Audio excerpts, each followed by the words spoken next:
धर्म रक्षावया अवतार घेसी आपुल्या पाळीसी भक्तजना अंबर ऋषीसाठी जन्म सोसियले दुष्ट निर्दळीले किती एक धन्य म्हणतील तुझ कृपा सिंधू धन्य म्हणतील तुझ कृपा सिंधू आपुला तू बोल साच करी अंबर ऋषीसाठी जन्म सोसियले दुष्ट निर्दळीले किती एक तुका म्हणे तुझ वर्णिती पुराणे तुका म्हणे तुझ वर्णिती पुराणे होय नारायणी दया सिंधू अंबर ऋषीसाठी जन्म सोसियले दुष्ट निर्दळीले किती एक पांडुरंगा करू प्रथम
चरण संताची या त्यांच्या कृपादाने कथेचा विस्तारू बाबाजी सद्गुरु दास तुका ओम नमो ज्ञानेश्वरा करुणा करा दयाळा तुमचा अनुग्रह लादलो पावन झालो चराचरी आता नमो सज्जनासे जेने केल्या रासे उपकाराच्या परोपकारासाठी देह कष्ट भीती स्वधर्म सांगती आचरण आता नमो जनक जननी हा देह उत्पन्न जय पासून सदा भजनी रथ करून सत्कार्यास लाविला आता नम रंग भूमिका कीर्तनी उभे ती लोका टाळ मृदंग श्रोते देखा तया माझे दंडवत मस्तक हे पाया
मस्तक माझा पायावर यावर करे संताच्या प्रस्तुत प्राप्त स्थळी प्राप्त प्रसंगी कीर्तन रूपी सेवेसाठी निवडलेला अभंग संत श्रेष्ठ महान भगवत भक्त वारकरी संप्रदायातील कळस रूपी गल्ल्या जाणारे वैराग्याचे मूर्तिमंत पुतळे पंचम वेदाचे निर्माते देहूचे सुप्रसिद्ध साधक देवमान्य जगमान्य संतमान्य जगद्गुरु तुकोबर आहे. इको कमी करा. संसार गतिरोधक पंढरीपत साधक जगद्गुरु तुकोबर यांचा 4 चरणाचा भगवान परमात्म्याच्या अवताराचं प्रयोजन सांगणारा हा अभंग आहे. तुकोबर या अभंगाद्वारे सांगतात का भगवान परमात्मा अवतार का घेतो, त्याचं कारण आहे. धर्मरक्षा वया अवतार घेसी आपुल्या पाळीशी भक्तजना. भक्तांचं पालन करण्यासाठी आणि दुष्टांचा संहार करण्यासाठी भगवान परमात्मा अवतार घेतो. दुसरं एक अवताराचं निमित्त आहे अंबर ऋषीसाठी जन्म सोसियले दुष्ट निर्दळीले किती. अंबरीश नावाच्या राजासाठी भगवान परमात्म्याने अवतार घेतले. दुष्टांचं निर्दालन करण्यासाठी 1, धर्माचं रक्षण करण्यासाठी 2 आणि अंबरीश राजासाठी 3. तुकोबाराय म्हणतात देवा तू या 3 कारणासाठी जन्म घेतोस, तू धन्य आहेस. धन्य म्हणतील तुझ कृपा सिंधू आपुला तू बोलसाच करी. तू कृपा सिंधू आहेस, तुझ्या इतका कृपाळू दुसरा कोणीच नाही. तू भक्तांसाठी भक्तांवरती कृपा करतोस. तुझी कृपा छत्र छाया ही आमावरती राहू दे आणि तुझा तू बोल साच कर. धन्य म्हणतील तुझ कृपा सिंधू आपुला तू बोल साच करी. तुझा बोल तू खरा कर. तुकोबाराय म्हणतात हे मी नाही बोलत, तुका म्हणे तुझ वर्णिती पुराणे होय नारायणे दया सिंधू. भगवान परमात्मा देवा तू दया सिंधू आहेस, तू कृपेचा सागर आहेस. तुझ्या इतका दया सिंधू, तुझ्या इतका कृपा सिंधू दुसरा या पृथ्वी तलावरती कोणीच नाही. म्हणून तू धर्माच्या रक्षणासाठी अवतार धारण करून आमचं रक्षण कर असं तुकोबार आहे. भगवान परमात्म्याला या अभंगातून विनंती करण्याचा प्रयत्न करतायत. परिहार द्यायचा तो असा. चालू असलेला हा 1 दिवसीय कीर्तन महोत्सव भगवान प्रभू रामचंद्र जवळपास 500 ते 550 वर्ष झालं अयोध्येमध्ये नव्हते महाराज. तसा तर भगवान परमात्मा चराचरात आहे, पण यवनांचं साम्राज्य आलं आणि भगवान परमात्म्याचं अस्तित्व नाहीच करून त्या ठिकाणी असणार महाराज बाबरानं बाबरी मस्जिद स्थापन केली आणि त्या ठिकाणी परत भगवान परमात्म्याला आणण्यासाठी संघर्ष करावा लागला. किती संघर्ष करावा लागला माहित आहे तुम्हाला? एकानं संघर्ष केला नाही महाराज याच्यासाठी. अनेक हुतात्म्यांनी अनेक महात्म्यांनी याच्यासाठी संघर्ष केला आणि त्यावेळी शेवटचा सुवर्णाक्षरानं लिहावा असा दिवस आपल्यासाठी उजळला महाराज.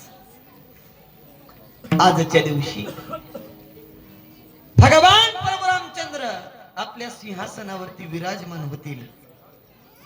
आज भगवान परमात्मा 550 वर्षाचा वनवास संपवून अयोध्येमध्ये पदार्पण करत आहे. ही आमच्या तुमच्यासाठी सगळ्या हिंदुत्वासाठी गर्वाची गोष्ट आहे. याच्यावरती आपल्याला गर्व यायला पाहिजे महाराज. आज सगळा भारत भगवा झालेला आहे. ज्याच्या ज्याच्या डोळ्यामध्ये निळं पिवळं हिरवं वादळ होत त्यांच्या डोळ्यातलं सगळं वादळ उतरलं आणि प्रत्येकाच्या डोळ्यामध्ये आज भगव दिसायला लागले. भगव स्वाभिमान जागा झाला पाहिजे हिंदूंनो आपला. कारण आज वाटतंय कुठंतरी आम्ही भारत देशात जन्माला आलो आणि त्याचं सार्थक झालंय. आज 550 वर्षाचा देवाच्या पाठीमाग नाही तर आपल्या पाठीमाग सुद्धा वनवास होता आणि आज तो वनवास साकार झाला आणि आज आम्ही खरे भाग्याचे झालो महाराज. कोरोना सारख्या काळामध्ये बरेच लोक निघून गेली, पण दैवानं आणि भाग्यानं आम्ही वाचलोय. कुणी जर आम्हाला विचारलं ना तुम्ही कोरोना सारख्या काळात का मेला नाही, का वाचला, तर आम्हाला सांगता येईल का माझ्या प्रभू रामचंद्राची अयोध्येमधली मूर्ती पाहण्यासाठी आम्ही वाचलोय. आणि खरं सांगतो तुम्हाला त्याच्यासाठीच आपल्याला देवानं ठेवलंय पाठीमागे. तुम्हाला जरी महाराज या हिंदू राष्ट्रामध्ये राहून भगवान परमात्मा जिथं त्याचं अस्तित्व टिकवता येत नसेल तर आपल्याला हिंदू म्हणून घेण्याचा अधिकार नाही. भगवान परमात्मा आज विराजमान होते, ही आपली सगळ्यात मोठी गर्वाची गोष्ट आहे. आणि त्यानिमित्त प्रत्येक गावागावामध्ये या टाइमाला कीर्तन चालू आहे, प्रत्येक गावागावामध्ये मिरवणूक चालू आहे, प्रत्येक गावागावामध्ये महाराज अन्नदान आजच्या दिवशी चालू आहे. नुसतं अयोध्याच अयोध्या राहिलं नाही तर अवघा सगळा भारत अयोध्या झालाय. आज लापती सुद्धा अयोध्या झाली म्हणायला हरकत नाही.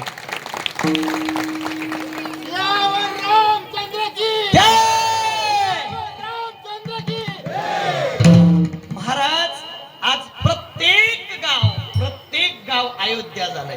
प्रत्येकाला अयोध्येला जाणं शक्य नाही, पण आज प्रत्येक गाव हे अयोध्या झालंय. कारण प्रत्येक गावामध्ये भगवान परमात्म्याचा हा उत्सव चालू आहे. या उत्सवातील ही कीर्तन रूपी सेवा भगवान परमात्म्याच्या कृपा आशीर्वादानं माझ्याकडे आली. परमादरणीय प्रातस्मरणीय आमचे मोठे बंधू चंद्रकांत पाटील वडगावकर यांनी मला फोन केला, महाराज 22 तारखेला आपला लाभदीचा कार्यक्रम ठरलाय दुपारचा. परमादरणीय प्रातस्मरणीय पाटलांनी सुद्धा फोन केला, इथं येता आलं, तुम्हा मायबापांच्या भेटीचा योग आला. या सुवर्णाक्षरानं लिहाव्या अशा सोहळ्याचा मी साक्षीदार झालोय लाभदीचा. हे मला भाग्याचं आणि दैवाचं वाटतं महाराज. काय वर्णन करावं. धन्य मी मानिला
भाग्याचे आहोत का आम्हाला या भारत माता सारख्या देशामध्ये जन्म मिळालाय.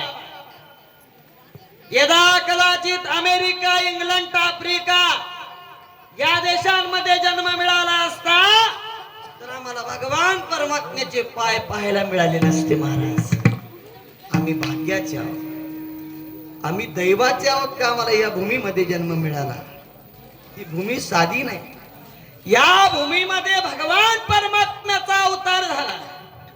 या भूमीमध्ये संतांचा अवतार झाला. या भूमीमध्ये हुतात्म्यांचा, वीरांचा, शूरांचा, छत्रपती शिवरायांसारख्या महात्म्यांचा अवतार या भूमीमध्ये झाला.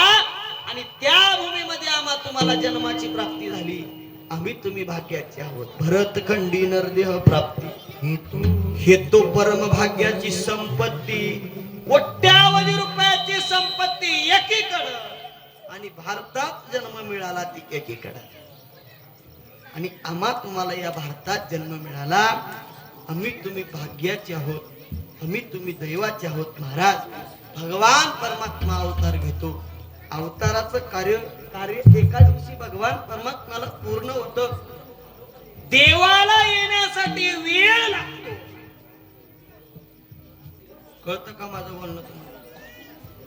देवाला येण्यासाठी वेळ लागतो, पण एके दिवशी भगवान परमात्मा येतो. विश्वास ठेवावा लागेल. शबरीला ऋषीवरांनी सांगितलं होतं एके दिवशी जगाचा मालक प्रभू रामचंद्र तुझ्या दारात येतील. आणि ती शबरीनं ऋषीवर्यांच्या शब्दावरती, वचनावरती विश्वास ठेवला आणि देवाच्या आगमनासाठी रोज फुलं अंतरायची, रोज बोरं आणायची आणि भगवंताची वाट पाहायची. पण भगवान परमात्मा एके दिवशी आले महाराज. कुणासाठी? शबरीसाठी भगवंत आले. उच्चिष्ट ती बोरे खाय भिल्लटीची, आवडी तयाची मोठी देवा. भगवान परमात्मा प्रत्येकासाठी येतो, मात्र भगवंतावरती विश्वास ठेवणं सगळ्यात महत्वाचं आहे. आज आमच्या तुमच्यासाठी भगवान परमात्मा पुन्हा एकदा अवतीर्ण झाले. हे भाग्याचा दिवस आहे. त्या दिवशी भगवान परमात्मा अयोध्येमध्ये दशरथाच्या उदरी माता असणार महाराज कौशल्याच्या उदरी जन्माला आले. त्या काळात आम्ही होतो नव्हतो आम्हा तुम्हाला माहित नाही का? माहित आहे कोणाला इथल्याला? होय, होतात का कोणी दशरथाच्या काळात इथले? असलं तर हातवरी करा माय पटापटा. नव्हतं हो.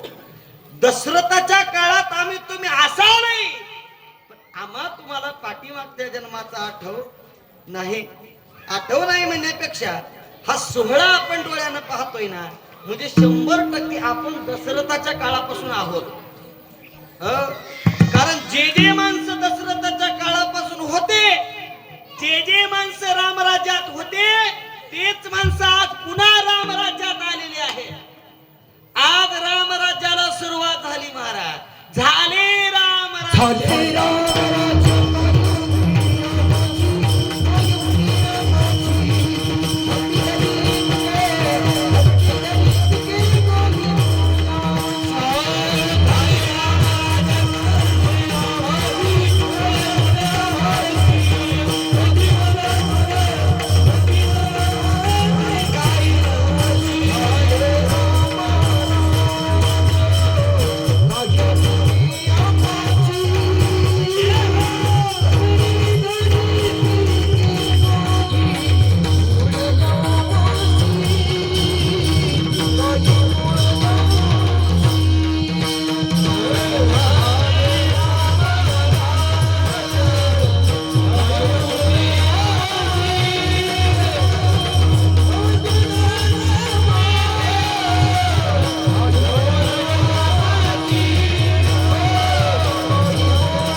आता काही कमी नाही महाराज. आपला सर्वांचा लाडका भगवान परमात्मा अयोध्येमध्ये विराजमान झाला आणि महाराज राम राज्याला सुरुवात झाली.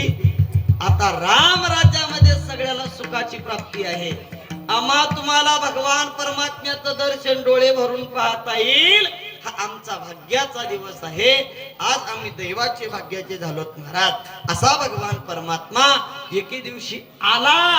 आपली प्रतीक्षा 525 वर्षापासून होती, पण ती आज पूर्ण झाली. आपल्या देशाला लाभलेले वैभवशाली पंतप्रधान मला कुण्या पक्षाचा प्रचार करायचा नाही. मी कुण्या पक्षाचा माणूस सुद्धा नाही. मला कुणाचंच जमणार गेलं तर मी नोटावर बटन दाबतो. नोटावर म्हणजे ह्या नोटावर नाही बरं, नाही तर तुम्ही म्हणाल ह्या वाल्याकडे जातोस की काय. नोटा म्हणजे मला कुणीही मान्य नाही असं बटन दाबतो. पक्षाचा प्रचार नाही. पण वैभवशाली लाभलेले आमच्या भारत देशाचे पंतप्रधान नरेंद्रजी मोदी साहेब महाराज यांनी एके दिवशी हे साच करून दाखवलं. हे बऱ्याच काळापासून चालत आलं. तसं तर बाळासाहेब ठाकरेंच्या काळापासून सुद्धा हे चालू होतं. 500 वर्षापासून प्रतिकार चालू होता. छत्रपती शिवरायांनी सुद्धा हे काम करण्याचा प्रयत्न केला, पण न जाण कजा त्या महात्म्याला तिथपर्यंत जाता आलं नाही. म्हणतात ना, अजून जर छत्रपती 10 वर्ष जगले असते तर प्रत्येकाच्या घरावरचा कळस सोन्याचा राहिला असता. सोन्याचा. आपलं नशीब त्यावेळी फळाला आलेलं नव्हतं महाराज, आणि आज ते नशीब कुठंतरी फळाला आलं. आणि महाराज हे असणार आम्हा तुम्हाला पंतप्रधान साहेबांनी प्राप्त करून दिलं. काही काही लोकांचं म्हणणं होतं का या पैशामध्ये शाळा बांधल्या असत्या तर जमलं असतं. काही काही लोकांचं म्हणणं होतं या पैशांमध्ये गोरगरिबांना झोपड्या दिल्या असत्या तर जमलं असतं. पण हा पैसा नाही राज्य शासनाचा आहे, हा पैसा नाही भारत सरकारचा आहे. हा पैसा तुम्ही आम्ही निर्माण केलेल्या एका एका घामाच्या थेंबापासून निर्माण झालेल्या पैशातलं मंदिर आहे. आम्ही तुम्ही सगळ्यांनी घडेल ती निधी दिली आणि त्या निधीच्या नुसत्या व्याजापासून हे मंदिर उभा टाकलंय. रक्कम अजून शिल्लक आहे.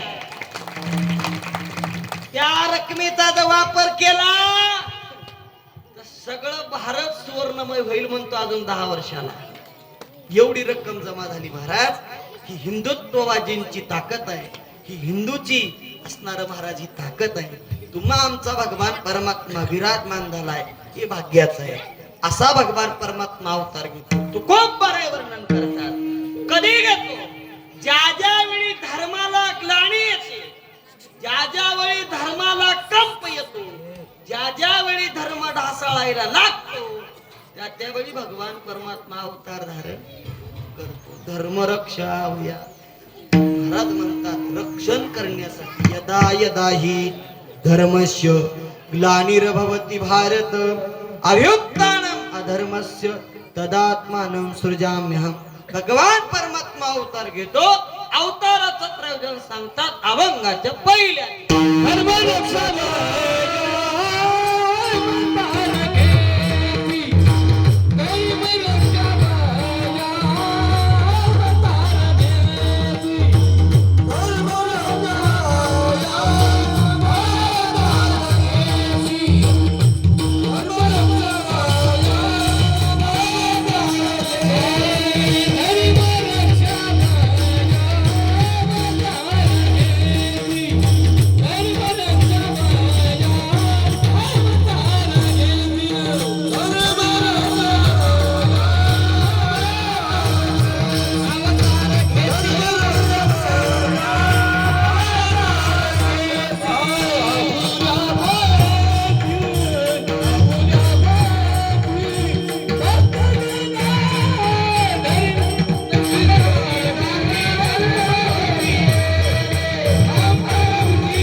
अवतार घेसी आपुल्या पाळीशी भक्तजनांचं रक्षण करण्यासाठी, भक्तांचं रक्षण करण्यासाठी भगवान परमात्मा अवतार घेतो.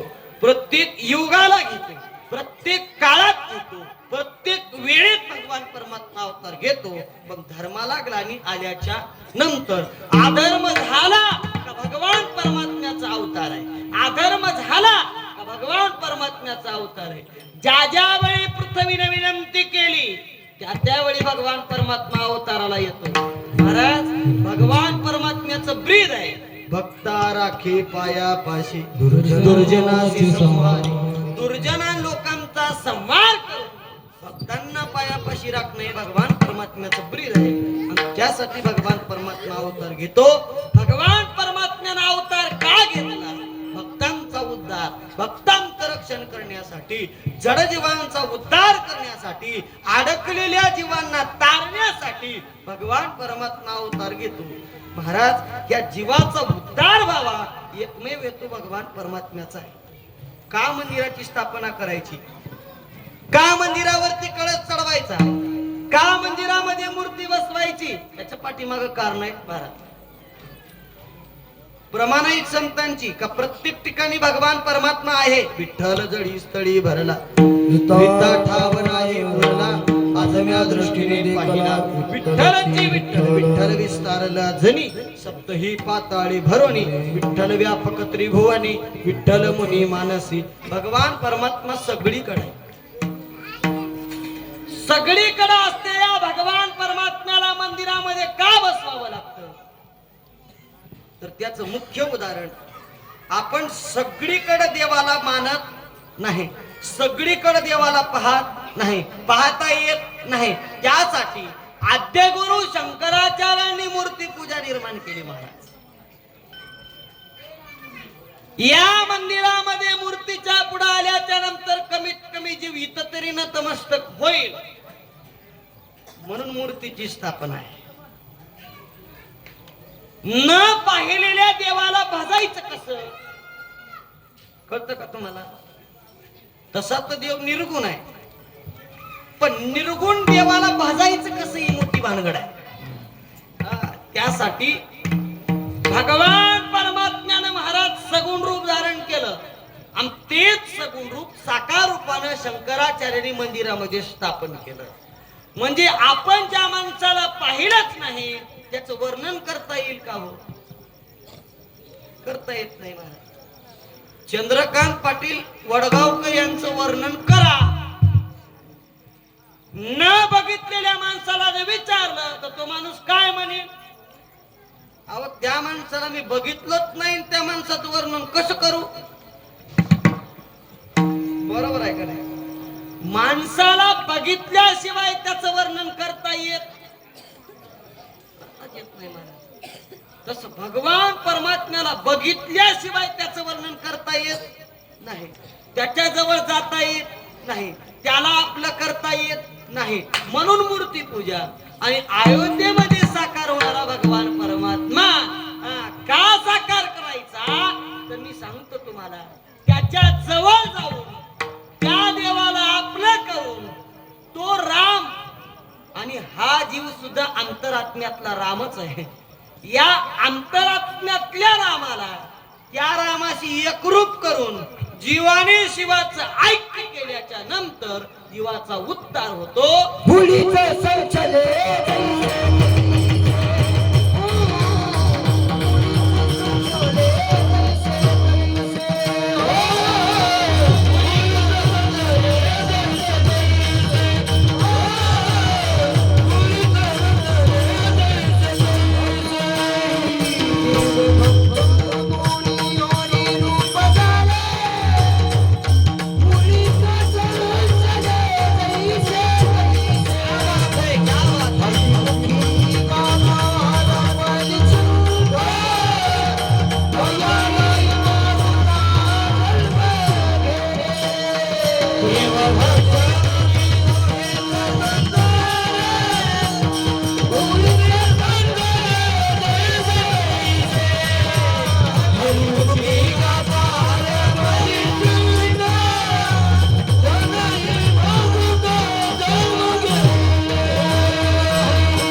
जीवाचा उद्धार.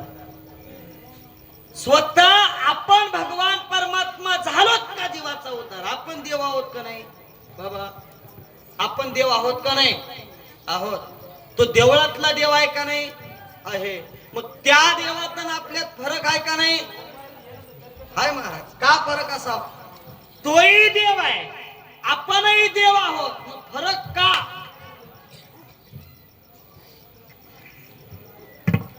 आपल्या पाठीमाग संसार नावाची अपेक्षा लागली आणि त्याच्या पाठीमाग संसार नाही. देवाशी अवतार संताची संसार, तोहीचा विचार, एक मान, तोहीचा विचार, एक मान.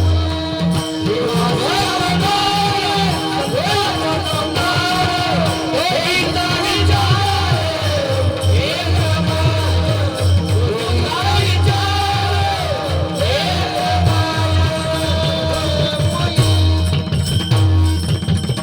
त्याच्यात आपल्यात एवढाच फरक आहे. त्याच्या पाठीमाग संसार नाही, संसार आहे.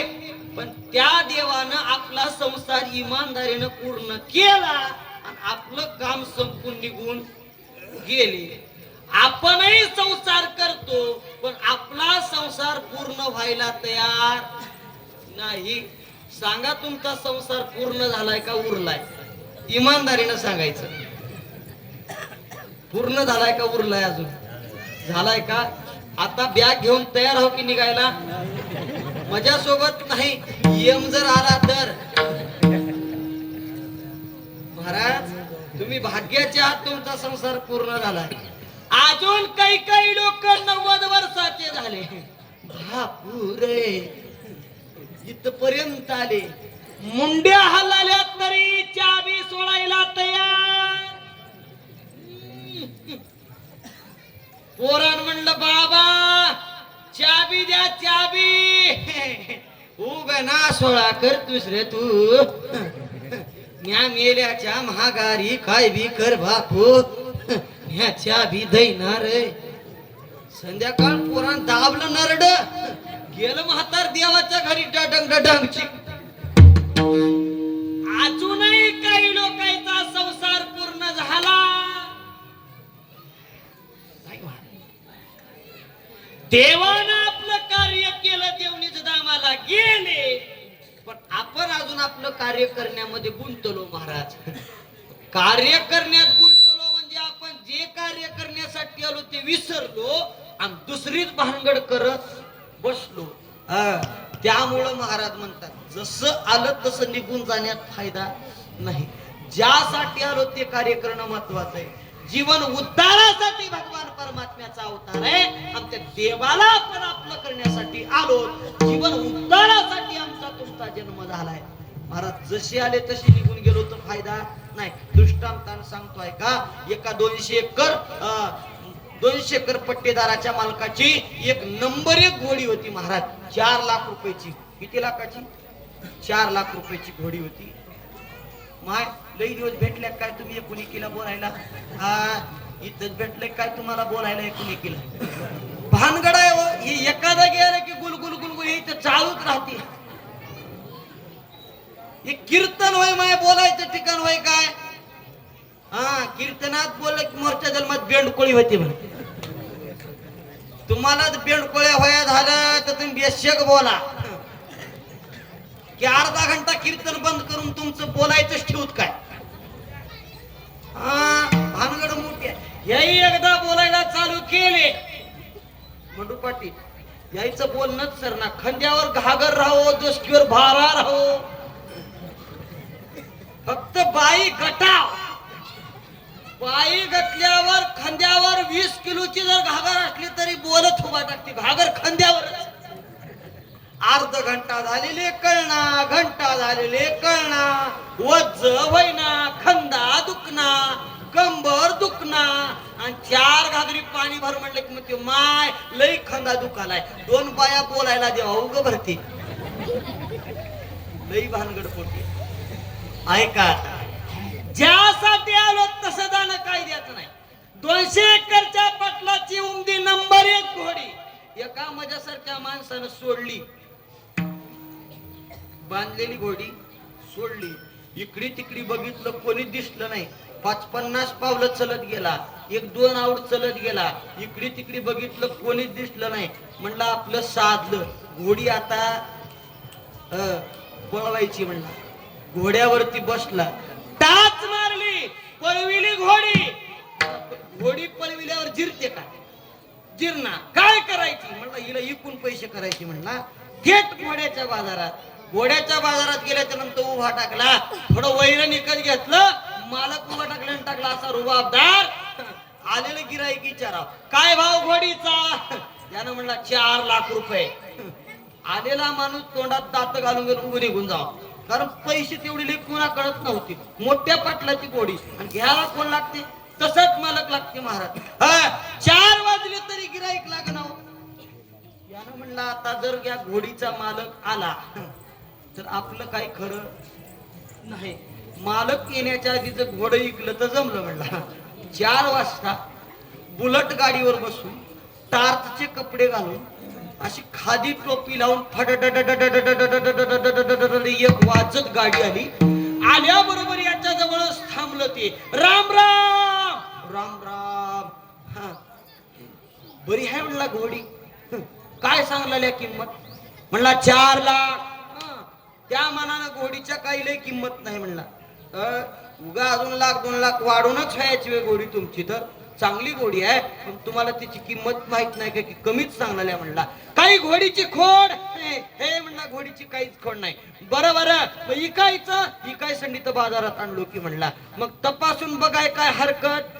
काहीच नाही. म्हणला आपलं सोनं वय बेशक तपासा. महाराज संघच्या नौकरदाराला बुलटवर बसविलं. यानं घोड्यावर बसला, घोड्याला टाच मारला, गेला ते तिकडीच. अजून वापिस आला, बाजार संपला.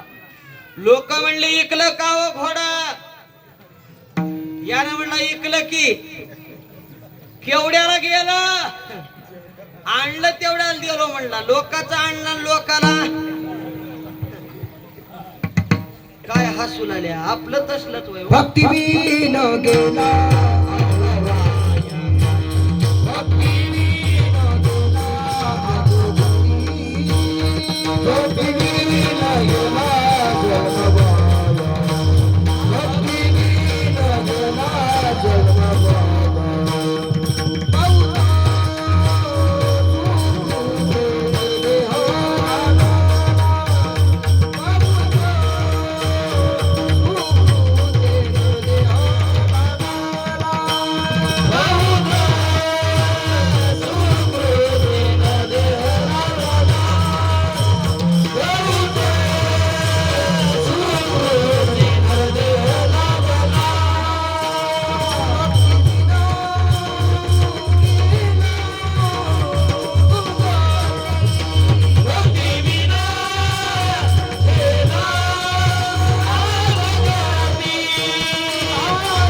गेला जशी आलो तशी आपणही निघून काय फायदा महाराज?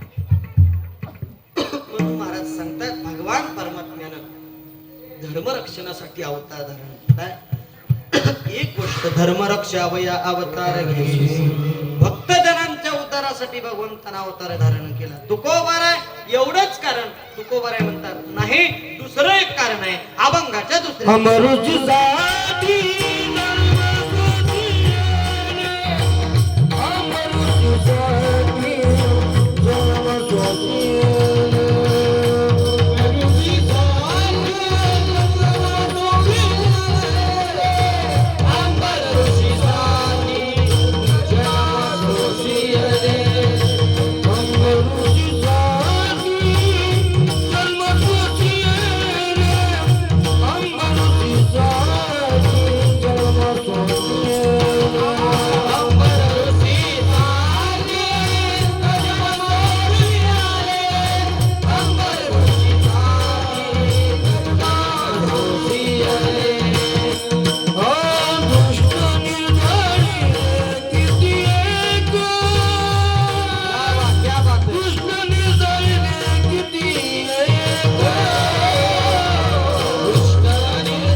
एकादशीचा व्रत करण्याचा त्याला छंद होता. माणसाने एकादशी कराव. लोक म्हणते कशी कशी कराव, जशी जमल तशी कराव. मी काय म्हणतो, माता मावल्यावा जशी जमल तशी कराव. काय कराव? एकादशी कराव. आमच्याकडे एकादशी कशी करते माहित आहे तुम्हाला? संध्याकाळ अर्धा किलो शाबदाना भिजू घालते, संध्याकाळ रताळ उकडून ठेवते, संध्याकाळ आलूचे चिप्स काढून ठेवते, संध्याकाळ भगराच्या भाकरी करून ठेवते.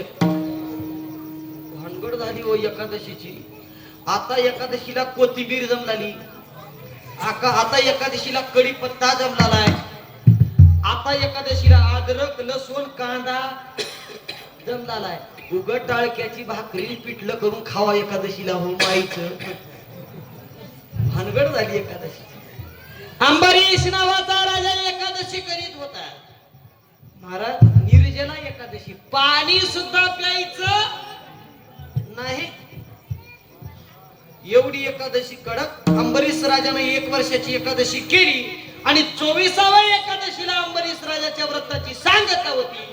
राजाचं व्रत संपणार होतं. एवढ्यात एकादशीच्या दिवशी दुर्वासा नावाचे ऋषी आले. राजाने सांगितलं, महाराज आजची एकादशी, उद्या द्वादशी आहे, वर्षाच्या व्रताची सांगत आहे. तुम्ही उद्या द्वादशीला ठीक 12 वाजता माझ्या पंक्तीला जेवायला या. आमंत्रण दिलं. दुर्वासा नावाचे ऋषी आंघोळीला गेले. 12 वाजले तरी ऋषी यायला तयार नाही. राजानं साधू महात्म्यानं विचारलं, म्हणजे कसं करायचं सांगा. ऋषी तर आले नाही. एकादशी तर मला द्वादशी तर सोडावी लागणार आहे आणि मी जर आता द्वादशी सोडली तर ऋषी माझ्यावर रागावतील. काय करू सांगा. महाराजांनी सांगितलं, म्हणे 1 तुळशीचं पान घ्या, पाणी प्या, एक तर तुमची द्वादशी सुटल, म्हणजे एकादशी सुटल आणि तुमचं व्रत सुद्धा कायम राहील आणि ऋषीला सुद्धा राग येणार नाही. पान तुळशीचं खाऊन पाणी प्यायल्या बरोबर ऋषी आले. राजाने सांगितलं, महाराज थोडं हळू या, दमाने या, मी व्रत सोडलंय, तुळशीचं पान खाऊन पाणी पिलंय म्हटल्याबरोबर दुर्वासा ऋषीची तळपायाच्या मस्तकाला गेली.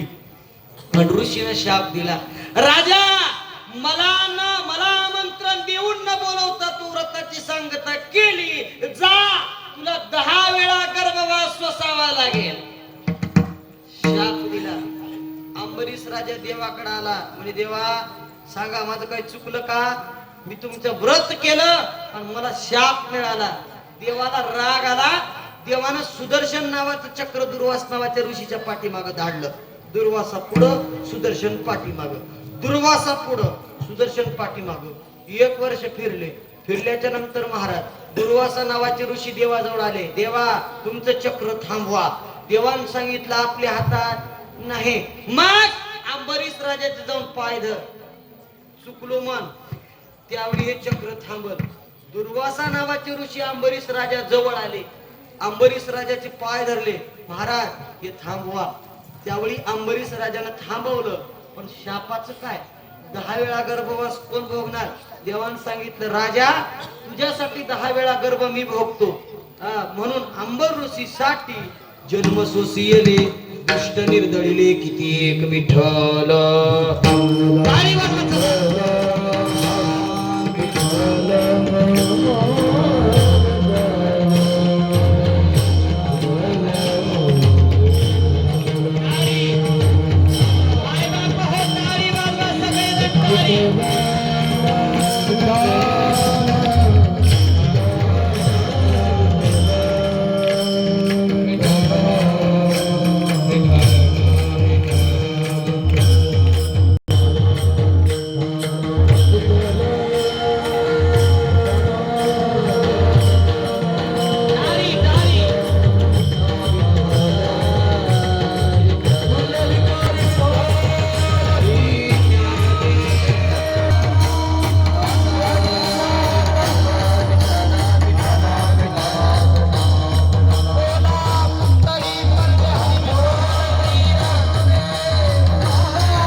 यसी आपुल्या पाळीसी भक्तजना अंबर ऋषी साठी जन्मसोसी येले दुष्ट निर्दळीले किती एक. महाराज सांगतात धर्माचं रक्षण करण्यासाठी एक, अंबरीश राजासाठी दोन, भगवान परमात्म्याने अवतार धारण केला. असा भगवान परमात्मा अवतारधारी लीलाधारी भगवान परमात्मा जगाचा उद्धार करण्यासाठी दुष्टांचा निपात करण्याच्यासाठी जन्माला आला. जीवनामध्ये माणसानं काय मिळवायचं असेल तर जीवनामध्ये माणसानं भगवान परमात्मा आपला करावा. महाराज का आपला करावा सांगू का तुम्हाला? कारण जीवनामध्ये आपण आपले केलेल्या वस्तू आपल्या राहत नाही. आपण कितीही पोराला जीव लावा, एके दिवशी पोरग लाथा घातल्याशिवाय राहत नाही. आपण कितीही पोरीला जीव लावा, एके दिवशी ती पोरगी आपल्याला सोडून गेल्याशिवाय राहत नाही. आपण कितीही आपल्या पत्नीला जीव लावा, आपली पत्नी आपण मेल्यावरती सरणाजवळून माघारी आल्याशिवाय राहत नाही. आपण कितीही सोयऱ्या धायऱ्यांना जीव लावा, आपले सोयरे झाले आपल्या जवळचा पैसा संपल की आपल्याला विचारी बापूजी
किती जरी आपले म्हणत असाल तुम्ही तरी ते आपले अजिबात नाही. संसारातील लोक आज मला किंमत देत असतील, तुम्हाला वाटायला काय महाराजाचा आईस आहे, काय महाराजाला लोक शाली घालालेत, हार घालालेत, काय महाराजाचा फोटो काढलेत लोक, काय महाराजा लोक चहा देतात, काय दूध देतात, काय जेवायला, काय सोय. आमची इजा आम्हाला माहित आहे, तुम्हाला काय सांग. जसं वाटते तसं अजिबात राहिना हाय काय शिदू महाराज. माय शपथ हो, तुम्हाला वाटते काय महाराजाचा आईस, पण घरची बायको कडडड पडडड बोट मोडते आमच्या नाव. कोणतर म्हणावं का घरी जाऊन हाय काय महाराज, त्यानं घरी राहते की काय. 12 गाव येचून खाया पिसावं त्याला कोण म्हणते घरची बायको. माय शपथ हो, आमची जा आम्हाला माहित आहे. 8-8 दिवस 10-10 दिवसाला घरी गेल्यावर पोरग म्हणते तुम्हीच तर पप्पा हाव की म्हणते. हनगड अवघड आहे की नाही. वाटते महाराज, वाटते तितकं सोपं अजिबात नाही. परमार्थ करणं सगळ्यात कठीण आहे. 2 घंटे कीर्तनात बसलं तर तुम्हाला मांडी घालून बसणं नाही. हे गुडगावरील ते गुडगावरील महाराजाच्या दसकीवर पाय. 2 घंटे जाग्यावर बसणं ना एका दिवशी. 3-3 घंटे उभा टाकून बोंबलायचं म्हणजे साधा आहे का? वाजविणाऱ्याचे वाजून वाजून बोट फुटतेत महाराज. आता आमदा हिवाळा तेवढा कडक नाही. हिवाळ्याचं पकवाज वाजवायचा म्हणलं तर की नाही माईच्या दुधाचीच आठवण येते. माईच्या दुधाची एवढा कठीण परमार्थ आहे. तुकोबाराय म्हणतात असा कठीण परमार्थ ज्यांनी ज्यांनी अंगीकारला त्याचा जीवनामध्ये उद्धार होतो. पण लोक नाही महाराज, लोक येडे झाले. लोक माझं पोरग, माझी बायको, माझा नातू, माझा पंतो, माझं घर, माझं शेत. येडा राजा, अरे तुझं कुणीच नाही. अंतकाळी मी परदेशी ऐशी जाणो आणि मानशी मनवणी ऋषिकेशी शरण मी तुझ आलो. आपलं कुणी नाही महाराज, आपला फक्त भगवान परमात्मा आहे. इथं या युगामध्ये आमचं तुमचं कुणीच नाही. कारण हे सगळे अंतकाळीचे सांगाती नाही महाराज. शेवटच्या काळात माझा भगवान परमात्माच आपलाय म्हणून त्याच देवाला आपलं केलं.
आपलं जीवन राममय झालं पाहिजे महाराज.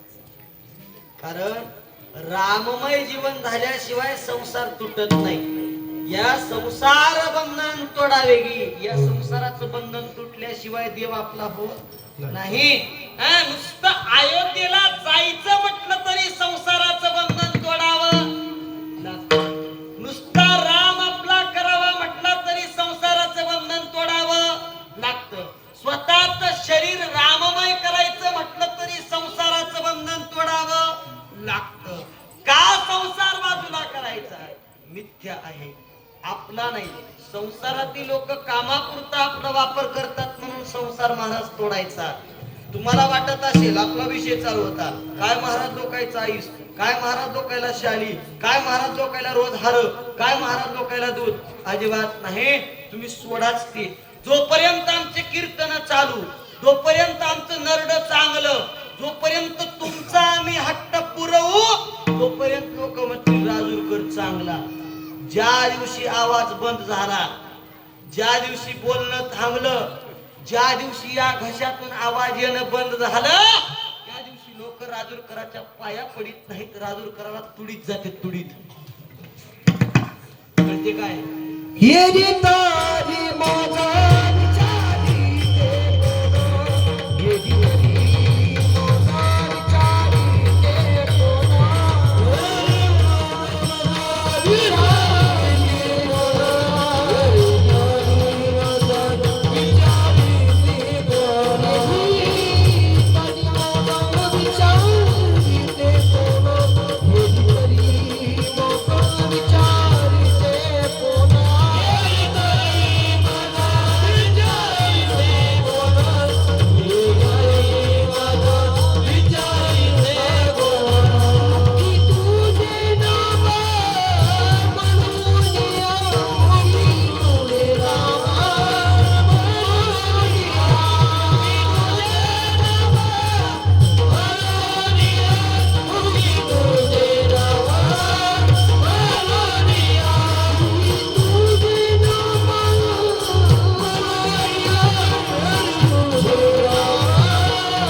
माझा विचारी ते कोण,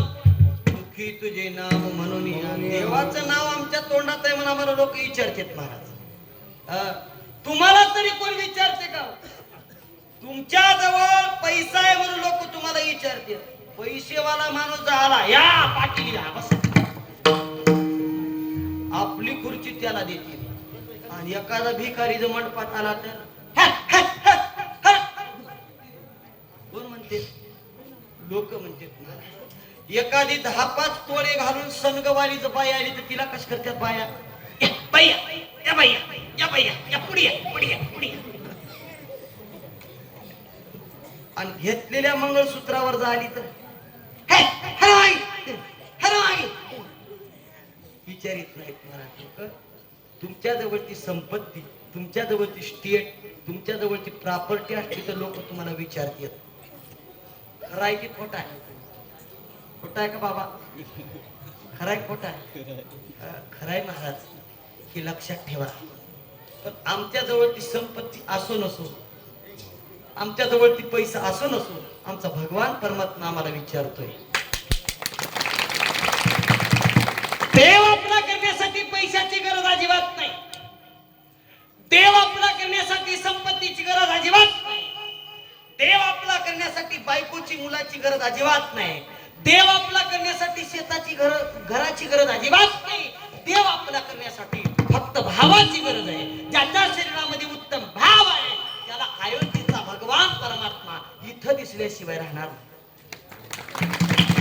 इथं दिसते आज अयोध्येत स्थापन होत असणारा भगवान परमात्मा आम्हा तुम्हाला इथं दिसेल पण फक्त भाव पाहिजे तुम्ही या रामा जरी तो राम बघितला ना तरी तुम्हाला इथं सुद्धा त्याची प्राप्ती होईल इथं सुद्धा कारण हा भगवान परमात्मा तो अजिबात वेगळा नाही आज लाभदीन अयोध्या अजिबात वेगळी नाही कारण तिथं जे चालू आहे ते इथं चालू आहे आणि भगवान परमात्म्याला नारदानं भगवंताला विचारलं म्हणे देवा तुम्ही कुठं राहता त्यावेळी देव म्हणतात माझे भक्त गाते जेते नारदा मी उभा जेते जिथं भगवंताचं स्मरण चालू आहे ते प्रत्येक गाव ही अयोध्याच आहे आजच्या दिवशी म्हणून भगवान परमात्मा आपला करा त्याच्याशिवाय जीवाचा उद्धार नाही तो भगवान परमात्मा अवतार घेतो दुष्टांचा संहार करण्यासाठी आणि जगाचा उद्धार करण्यासाठी म्हणून जगतातील लोकांचा विचार करू नका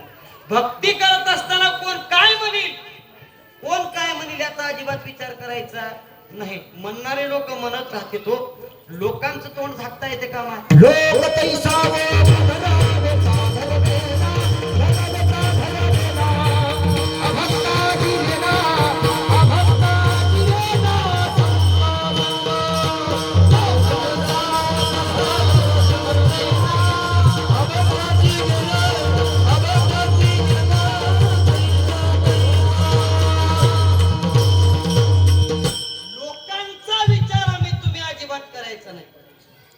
लोकांचा विचार केल्यावर लोक आपल्याला भक्ती करू देत लोक नांदणाऱ्याला नांदू देणार आणि नांदणार त्याला उठून घातल्याशी ते पण लोकांचा महाराज वर्मच आहे ते लोक हेच करीत आले महाराज आजपर्यंत सांगताय का तुम्हाला दृष्टांतानं एक नवीन लग्न झालं सुनबाई घरी आली आणि ती सुनबाई मिरगाची पेरणी झाली आणि निंदायला शेताला निघाली सुनबाई सासूबाई शेताला निघाल्या सासूबाई पुढे आहे सुनबाईच्या डोक्यावरती टोपलाय एकाच्या पाठीमागे एक चालायला लागल्या आणि एका घरातून बाई बाहेर आली बाई तुझ्या पाठीमागे टोपलं घेऊन येऊन आलेली कोण होय हिनं म्हणली माय म्हणजे सुनबाई होय बाई आताच एवढी थीर चलाली तवा शेताला कवा पौचावली हिला काय करायचंय पौचल ना निंदल ना बसत तशी हिला तेल घालायचंय कुणी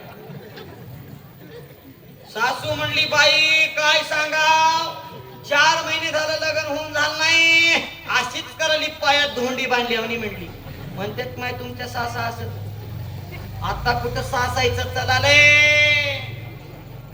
आमच्याकडं चालू झालंय बघा सून नवरी होऊन मांडवात आली की सासूचं मड येशीच्या बाहेर जाऊ कारण पुण्यात सुनला सासूर हवा वाटणार झाले आणि मायर हवा वाटला नाही काय हवा वाटला नाही मायर हवा वाटला नाही सासू राहणे वाटला नाही आणि सगळ्यात सासा जर नेल्या तिची मायर हाती की मरती म्हणा सगळ्याच मायेला वाटला नाही मजिरी चांगली सून एक बाई म्हणली महाराज आमचा पप्प्या लगन झालं तस लई बिघडलाय फक्त सासरवाडीला चलाय बायकोचच पदर धरून राहलाय लई बिघडून गेला महाराज म्या म्हणलो बाई तुमचा जावाय मजा जावाय लई देव माणूस महाराज मजा लेकीला आणते त्यानंच 8 रोज राहते नेते त्यानंच म्हणजे हिचा पप्प्या बिघडलाय आणि जावाई देव मला आहे लोकांची काही गॅरंटी नाही चला कुठं आलता आपलं कीर्तन तुला कशाला आणलंय तू सांग म्हणा सुनबाई मागील सासूबाई पुढे पायात तोंडी बांधल्यावणी कराली म्हणजे दुसऱ्या दिवशी सून काय केली आपण पुढी टोपलं घेऊन सासू पाठीमागे सासूच्या पुढी चालली दुसऱ्याच घरातून बाहेर आली म्हणजे बाई पुढी टोपलं घेऊन चलालेली कोण होय हिनं म्हणजे माझी सून होय बघ माय म्हणली आताच एवढी भरा चलाली तुला कवा गौसाव हिनं म्हणली माय काय सांगू अशीच कराली पायात घुंगर बांधल्यावली म्हणली सून म्हणली महागी गेलं धोंडे बांधलीस, पुढी गेलं घुंगर बांधलीस, काय करावं आता. तिसऱ्या दिवशी बनू पाटील सून सासू आशा बरोबरीनं चालली. दुसरीच बाई बाहेर आली. बाई तुझ्या संग चलालेली कोण होय? हिनं म्हणली सून होय. बघ माय, आत्ताच तुझ्या खुब्याला खुब हाणाली, उद्या तुझं कसं करील.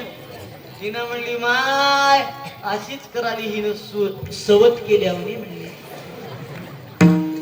लोक पुढे जाऊ देणार, लोक महागी राहू, लोक बरोबर चढू देणार, लोक कीर्तन ऐकणाऱ्याला ऐकू देणार, ज्यांना ऐकणार त्याला आलं ये म्हणल्याशी राहणार. भानगड मोठी आहे. मग भगवान परमात्माचा आपल्याला करायचा असेल, अयोध्येमधला साकार झालेला प्रोग्राम चंद्रामा तुम्हाला जर पाहायचा असेल, त्या भगवान परमात्म्याला हृदयामध्ये साकार करायचा असेल, सगळ्या साधनांचा विचारांचा त्याग करून भगवान परमात्मा आपला केला पाहिजे. ज्याला जेव्हा देवानं 2 हात दिले त्यानं 2 हात वरती करा. चला आपल्याला सगळी लाभती अयोध्यामय करायची आहे. अयोध्या लाभतीला जर करायचं असेल तर एकाने हात खाली ठेवायचा नाही. खरे जर तुम्ही हिंदू असाल तर एकाने हात खाली करायचा नाही. सगळ्यांनी हात वरती करा आणि भजन करा. विठोबा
आपुल्या पाळीशी भक्तजना अंबर ऋषीसाठी जन्म सोसी येले दुष्ट निर्दळीले किती तुकोबरे म्हणतात. दुष्टांचं निर्दालन करून धर्माची स्थापना करण्यासाठी तुझा अवतार झालाय.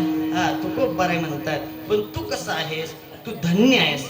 धन्य म्हणतील तुझं कृपा सिंधू आपुला तू बोलसाच करी. महाराज म्हणतात तू कृपा सिंधू आहेस, तू दया सिंधू आहेस. आपुला तू बोल साच करी. तू आपला बोल साच कर. जीवनामध्ये तुला धन्यता प्राप्त करून घ्यायची असेल तर तू संतांना आपलं कर, तू भक्तांना आपलं कर. भक्तांचा आणि संतांचा उद्धार तुझ्याकडनं झाला पाहिजे. महाराज ही मागणी तुकोबऱ्यांची आहे. खरं तर जगाच्या रक्षणासाठी मागणारे तुकोबर आहे, जगाच्या उद्धारासाठी मागणारे तुकोबर आहे, जगाच्या उद्धारासाठी मागणारे छत्रपती शिवराय, जगाच्या उद्धारासाठी मागणारे तानाजी मालुसरे. यांचं तुम्ही थोडा आठव तरी करा. अहो महाराज हे होते म्हणून तर आज आम्ही मुक्तपणे अयोध्या नगरी लाभतीला बनवत आहोत. जर छत्रपती शिवराय नसते तर आज आम्हाला भजन करता आलं नसतं. महाराज छत्रपती शिवराय होते म्हणून आपण आज इथं मुक्तपणे भजन करत आहोत. त्या राजाला महाराज आपण विसरलं नाही पाहिजे. त्या राज्याला निर्माण करण्यासाठी, स्वराज्याला निर्माण करण्यासाठी ज्यांनी ज्यांनी कष्टा खाल्ल्या त्यांना विसरलं नाही पाहिजे.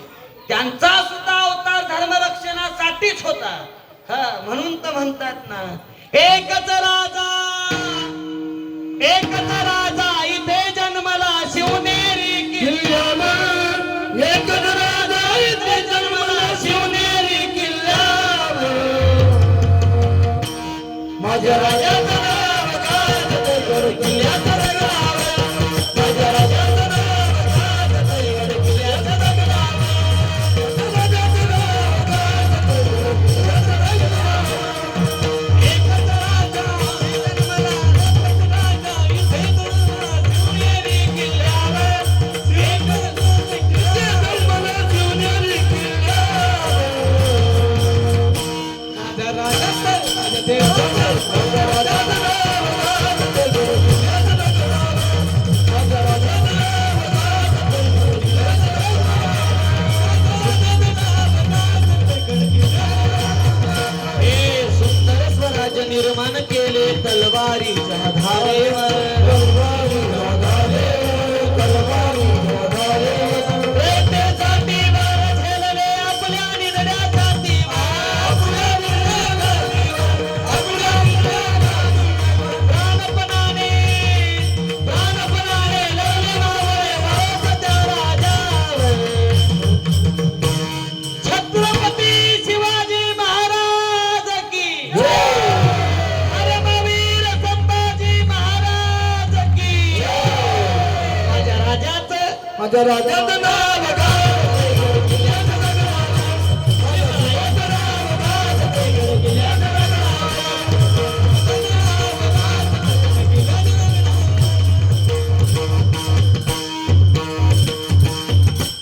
तो राजा होऊन गेला म्हणून महाराज आज आपल्याला भजन करता येत नाही. आज अयोध्येत झालेला सोहळा आम्हाला मुक्तपणे पाहता येतोय म्हणून धर्माच्या रक्षणासाठी त्यांचा अवतार आहे. हा हे सुद्धा धन्य आहेत महाराज. धन्य म्हणतील तुझं कृपा सिंधू. आपुला तू बोल साच करी भगवंता. तुझा तू बोल साच कर. जीवन कृतार्थ करण्यासाठी जगाचा उद्धार करण्यासाठी तुझा अवतार सगळ्यात महत्वाचा आहे. तू अवतार रक्षणासाठी धारण केलाय. अवतार भक्तांचा प्रतिपाळ करण्यासाठी धारण केलाय म्हणून तुझा अवतार हा जगत उद्धारासाठीच आहे. हा तुझा अवतार जगाचा उद्धार करण्यासाठी जगाला तारण्यासाठीच आहे म्हणून तू धन्य आहेस. भगवान परमात्मा महाराज धन्य आहे म्हणून त्या देवाला आम्ही तुम्ही आपलं केलं पाहिजे. हा आम्ही तुम्ही कुठला देव आपला करायचा ही सगळ्यात मोठी भानगड आहे. मात्र महाराज आता हिंदू धर्मामध्ये एवढे देव एवढे देवी एवढ्या दैवता झाल्या. राम वेगळा, कृष्ण वेगळा, विठ्ठल वेगळा, हनुमंतराय वेगळे, मसोबा वेगळा, मर्याई वेगळी, पोचम्मा वेगळी, खंडोबा वेगळा, महादेव वेगळा. किती देव. देवाची जर संख्या करायला गेली तर देव किती असतील. या भारतातले देव जर एका जागी केले तर किती होतील. 36 कोटी 33 कोटी. भारतातले सगळे एका जागी केल्यावर 81 कोटी 1.25 लाख वरी 10 दैवत एवढेच की. एका गावात किती किती देव असतील माय. होय माय इमानदार सांगा आपलीत किती देव आहेत अंदाज उग. ज्यानं लग्नाला जाऊन त्या आळंक्या पुढी पुंजती त्या बाईला पक्क माहित आहे. आळंक्या पुढी जे बाई पुंजा टोपला हातात घेते की नाही. तुमच्याकडे आळंक्या करते की देव देव कार्य जिनं पुंजते तिला पक्क माहित आहे किती देव आहेत. होय माय तुम्ही पुंजत्या काय किती आहे देव लाभतील. तुम्हाला काय सांगा मनावर देव हो. 88 देव झाली 88. मसोबाला गेल्यावर मसोबाला शेंदूर लावतात माहित आहे तुम्हाला. काय लावते काय लावतात माय शेंदूर. मसोबाला शेंदूर लावल्यावर उरलेला हात कुठं पुसतेत. बघलं त्या धोंड्याला. दुसरी बाई म्हणते माय म्हसोबा एक नाही 2 व्हायता. तिनं दोन्ही म्हसोबाला शेंदूर लावल्यावर हात कुठं पुसते. तिसऱ्या धुंड्याला. तिसरी बाई म्हणते माय लादीतला एक नव्ह 3 म्हसोबा व्हायचा. तिनं तिनीला लावल्यावर तिनं कुठं चौथ्याला. नुसते खळावर मसोबाच हायता. आहेत की माय. काय सांगावं तुम्हाला एवढे जर देव झाले तर कुठला भगवान परमात्मा आपला करावा. महाराज म्हणतात अहो ज्या नामानं दगड तरली ज्या नामानं वानर तरली ते नाम उत्तम आहे. शिळावती मनुष्य झाली थोर कीर्ती वाका नेली लंका दहन केली भरत भेटी समयी असं नाम आहे महाराज. तुकोबार आहे म्हणतात की नाम साधं नाही, ते नाम म्हणजे माझ्या रामाचं नाम आहे.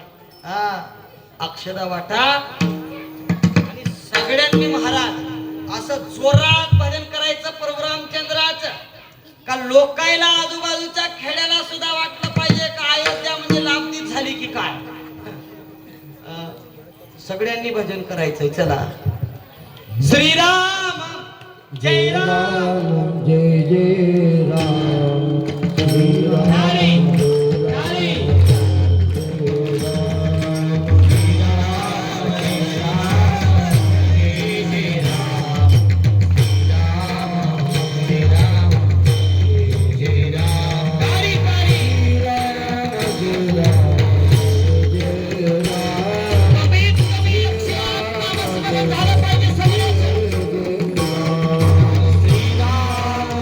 श्रीराम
टाका जाग्यावरून टाका.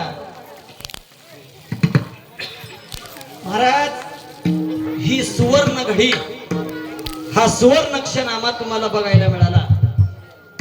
ठीक 12:20 भगवंताची आरती अयोध्येतली आहे आणि आपली सुद्धा 12:20 झाली पाहिजे हा मानस आहे. म्हणून अभंग निवडलाय. तोपर्यंत एक शेवटची चाल होईल, मग आरती होईल. ज्ञानेश्वर माऊली